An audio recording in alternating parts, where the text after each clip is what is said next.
اللہ الرحمن الرحیم قال اللہ تبارک و تعالی فی شان حبیبہ القدیم ان اللہ وملائکتہ یصلون علی النبی یا ایھا الذین آمنوا صلوا علیہ وسلموا تسلیما صلی اللہ علی النبی الأمی وآلہ صلی اللہ تعالی علیہ وسلم صلاۃ و سلام علیک یا حبیبی یا قدیمی یا محسنی یا رسول اللہ صلی اللہ تعالی علیہ وسلم۔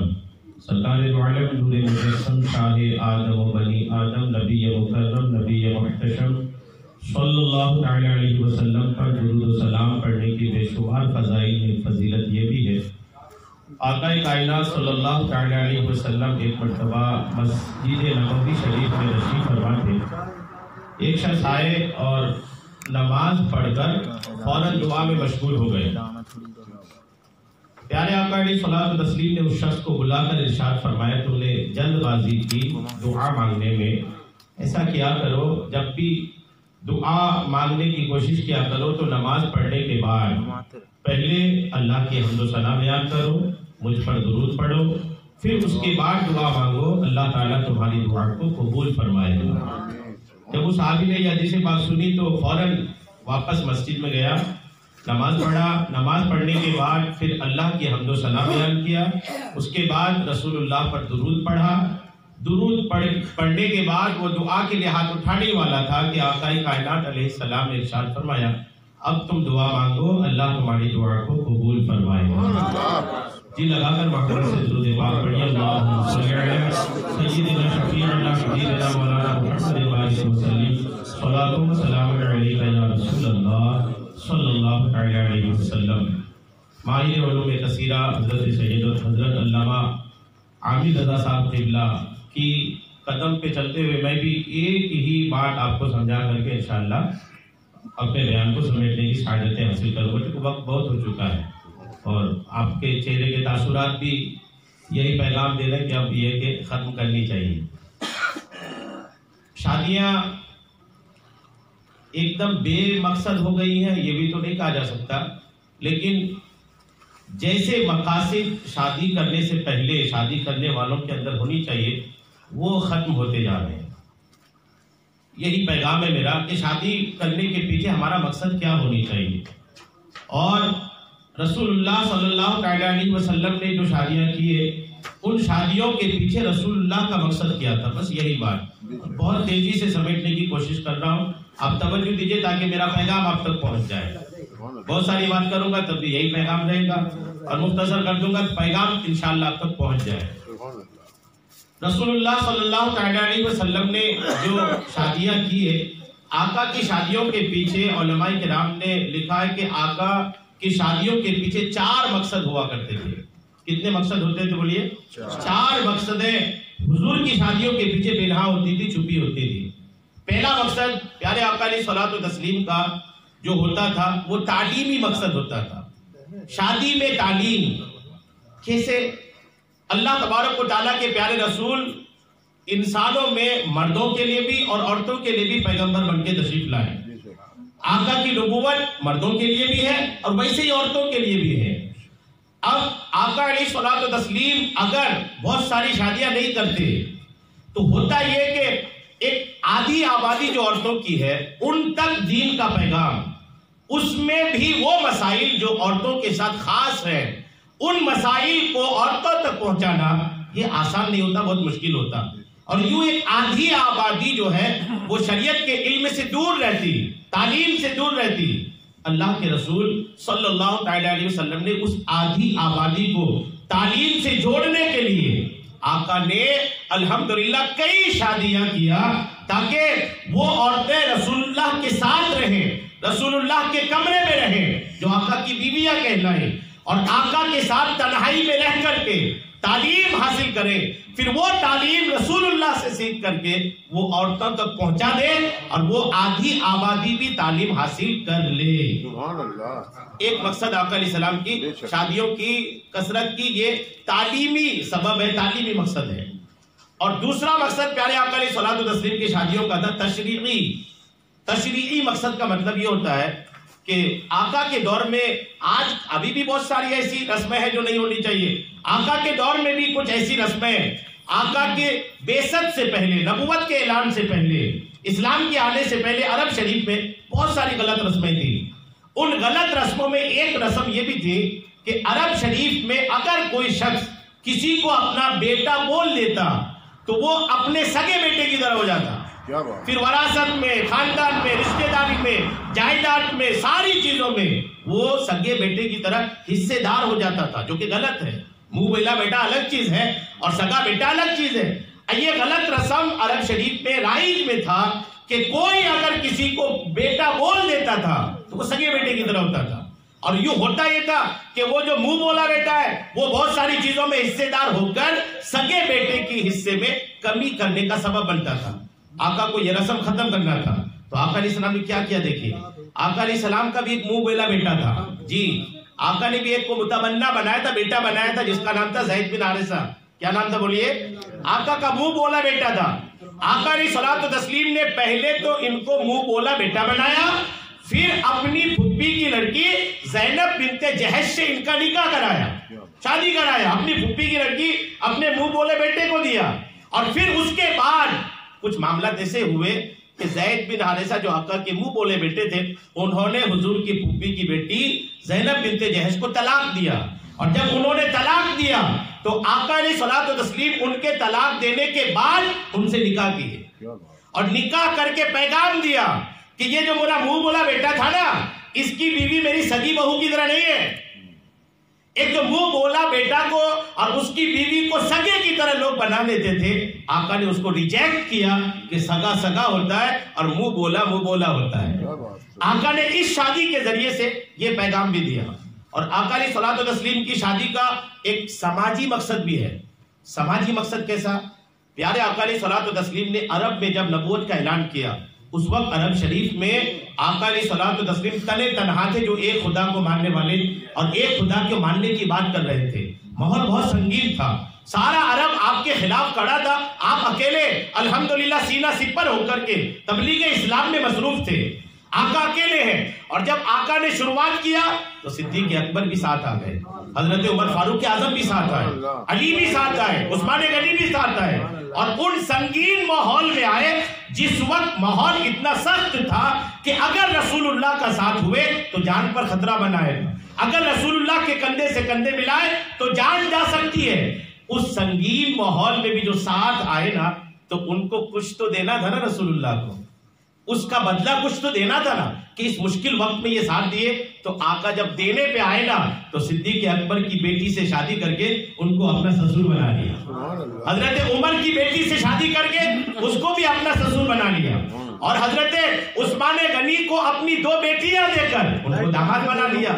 اور حضرت سیدنا علی المرتضیٰ کو اپنی سب سے چھوٹی اور پیاری بیٹی دے کر کے ان کو بھی داماد بنا کر کے آقا علیہ السلام نے وہ احسان فرمایا کہ سماج دیکھتی رہ گئی کہ رسول اللہ کے ساتھ جو دیتے ہیں رسول اللہ ان کو عطا بھی فرماتے ہیں. یہ تو سماجی مقصد تھا. اور آخری مقصد میں آپ کو عرض کروں، پیارے آقا علیہ الصلوۃ والتسلیم کی شادی کا ایک مقصد سیاسی بھی تھا. کیا مقصد تھا بولیے؟ سیاسی مقصد بھی تھا. آج سیاست بولیں گے تو شاید یہ لگے کہ یار یہ آقا بھی سیاست مند تھے. الحمدللہ آقا کے صحابہ جیسا سیاست مند ہوگا کون؟ حضرت عمر جیسی سیاست کرے گا کون؟ وہ الگ ہے کہ سیاست آج گندی ہو گئی، بدنام ہو گئی، ورنہ سیاست صحابہ کی سنت ہے. صحابہ نے بھی سیاست کی ہے. اور آج بھی اگر صحابہ جیسی صاف ستھری پاک سیاست آ جائے نا تو الحمدللہ استقبال ہے اس سیاست کا. تو آقا کی شادیوں کا ایک سیاسی مقصد بھی ہوا کرتا تھا. وہ سیاسی مقصد کیا تھا؟ پیارے آقا علیہ الصلوۃ والتسلیم نے جب اعلان نبوت کیا، لوگوں کو اپنے نبی ہونے کی خبر دیا تو بہت سارے لوگ دشمن ہوئے. آقا نے ایک سیاسی راستہ یوں اپنایا کہ ایسے گھروں میں، ایسے قبیلوں میں، ایسے خاندانوں میں شادیاں کی کہ جن خاندانوں میں شادی کرنے کے بعد عرب میں ہوتا یہ تھا کہ اگر کوئی کسی قبیلے میں شادی کیا تو وہ گھر کا داماد نہیں ہوتا تھا، قبیلے کا داماد ہوتا تھا. اگر کوئی کسی علاقے میں شادی کیا تو چلن میں تھا کہ وہ علاقے کا داماد ہے. اب آقا نے کئی شادیاں کی اور الگ الگ قبیلوں میں جا کے کی، اور جس قبیلے میں کیا وہ قبیلہ شادی کرنے سے پہلے دشمن ہوا کرتا تھا، اور آقا جب اس قبیلے کی کسی لڑکی سے شادی کر لیے تو وہ سارا قبیلہ حضور کو داماد مان کر حضور کے قدموں میں حاضر ہو جاتا تھا۔ ہوا بھی یہ قبیلہ بنی مصطلق ایک قبیلہ تھا، اس کا سردار تھا حارث، یہ آقا کا سخت دشمن تھا۔ جنگ بھی ہوئی غزوہ بنی مصطلق جس جنگ کو کہتے ہیں، جب جنگ ہوئی تو وہ اس کا سردار جو تھا، اس سردار کی بیٹی قید ہو کر کے آئی، اس کی بیٹی قید ہو کر کے آئی، اور جب وہ قید ہو کر کے آئی تو پیارے آقا علیہ الصلوۃ والتسلیم کے پاس جب آئی، وہ بھی قیدی ہوئی، اور اس قبیلے کے 100 سے زائد لوگ قیدی بن کر آئے، جنگ ہار گئے قیدی بن کر آئے۔ اب جب رسول اللہ کو پتا چلا کہ غزوہ بنی مصطلق میں بنی مصطلق کے سردار حارث کی بیٹی بھی قیدی بن کر آئی ہے، تو اس حارث کی بیٹی سردار کی بیٹی تھی، انہوں نے یہ ماحول بنایا کہ پیسہ لے کر مجھے چھوڑ دو۔ اب یہ الگ بات ہے، وہ ایک عالمانہ بات ہوگی کہ وہ مکاتبت بولتے ہیں، اس کو کتابت بولتے ہیں، وہ آپ کو سمجھ میں آئے گی نہیں، لیکن میں ایک آسانی کے لیے آپ کو عرض کر رہا ہوں کہ وہ پیسہ دے کر چھوٹ کر جانے کی بات کری۔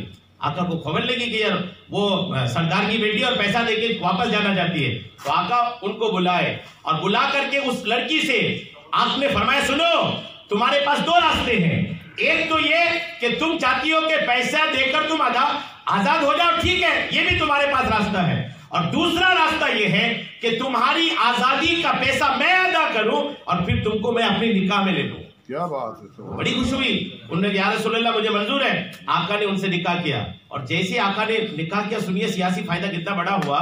سیاسی فائدہ یہ ہوا کہ جب آقا نے نکاح کیا دیگر لوگ 100 اس خاندان کے اس قبیلے کے 100 لوگوں کو قیدی بنا کے لائے تھے آقا کے صحابہ۔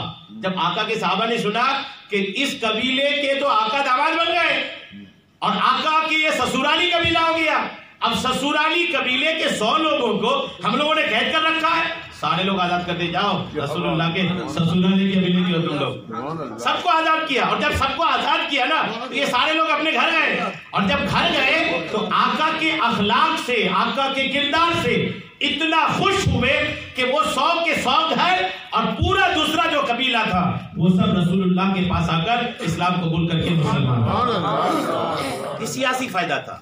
اب اس پہ مثالیں میرے پاس بہت ساری ہیں، جو چاروں فائدے میں نے بتایا نا، وہ چاروں فائدوں پر یہ میرا لمبا بیان تھا، جو ایک سیٹ اپ تھا میرے ذہن پہ، لیکن وقت بالکل اجازت نہیں دے رہا، اس لیے میں آپ کو اشارتاً کچھ باتیں دے کر مثالیں دے کے سمجھا دیا۔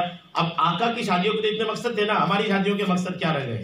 ہم لوگ شادی سے پہلے کوئی اچھی نیت نہیں ہو پاتی، ایک اچھا مقصد نہیں ہو پاتا، بہت سارے ایسے مقصد ہیں جو رسول اللہ نے ارشاد فرمائے، علماء نے لکھے کہ شادی کرنے والا ایسی ایسی نیتیں رکھے، ایسا ایسا ارادہ رکھے۔ صرف ایک مقصد عرض کر دیتا ہوں، ایک مقصد جو عموماً ایک ہوتا ہے کہ آدمی اگر نکاح کرتا ہے تو ایک نیت ہوتی ہے کہ اولاد ہوگی، اگر اولاد کی نیت سے آدمی نکاح اس وجہ سے کیا، مقصد رکھا کہ اولاد پیدا ہوگی، شادیاں کروں گا اولاد ہوگی، اگر یہی بس ایک نیت کر لیا نا تو اس کے کتنے فائدے دیکھیے۔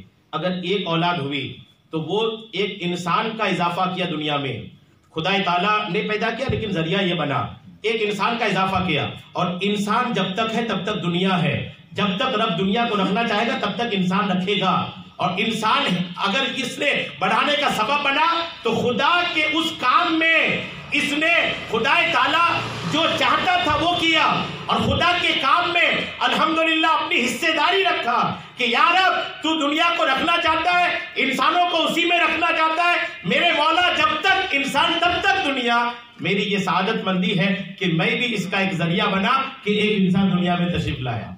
ایک تو خدا کا مقصد، اور دوسرا اللہ کے رسول فرماتے ہیں بچہ جننے والی عورتوں سے شادیاں کرو، تمہاری جب کثرت ہوگی قیامت کے دن تمہاری تعداد بڑھے گی تو تمہاری وجہ سے میری امت کی تعداد بڑھے گی، اور جب امت کی تعداد بڑھے گی تو میں قیامت کے دن دوسرے نبیوں پر فخر کروں گا کہ میری امت اتنی زیادہ ہے۔ کیا بات! تو اگر کسی نے شادی کیا ایک اولاد بھی ہوئی تو رسول اللہ کی ایک امتی کو بڑھایا۔